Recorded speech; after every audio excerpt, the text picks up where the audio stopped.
यसो खिचौँ भने के एउटा बनाएर लैजाउँ भने त्यो चाहिँ पानीको धारा रहेछ। त्यो उतापट्टि चाहिँ छ्याङ पार्ने सानो घर बनाएको रहेछ बहिनीको, रक्सी पार्ने।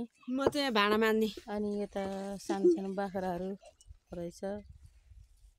अनि यो अलिकता तल चाहिँ हेलपोट भन्दो रहेछ। यो मेन चाहिँ भुजी गाउँ भन्ने हो। सानो सुँगुर पनि रहेछ। अनि यो चाहिँ मतान। अनि यो चाहिँ किचन। यो आँगन रहेछ।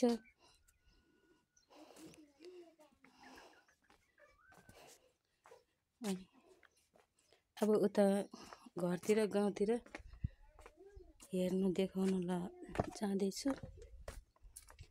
टोइलेट चाहिँ अलिक टाढा छ है, तलतिर रहेछ। यो गाउँलाई भन्दो रहेछ नि भुजी।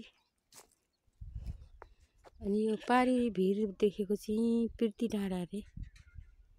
अनि त्यसबाट यो माथि चाहिँ अलिक डाँडा, अलि माथि डाँडा जङ्गल पनि रहेछ। यो चाहिँ मेरो बहिनीको घर। यो चाहिँ अनि त्यसबाट यो सबै भुजी गाउँ भन्दो रहेछन्।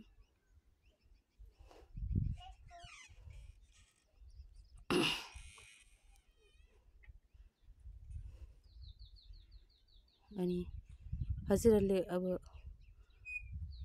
रमाइलो लाग्नुभयो भने यसो लाइक कमेन्ट गर्नु होला।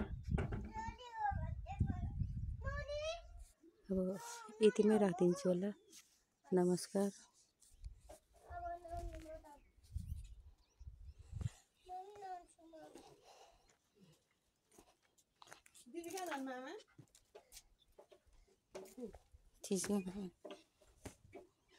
कुन हो के गर्नु।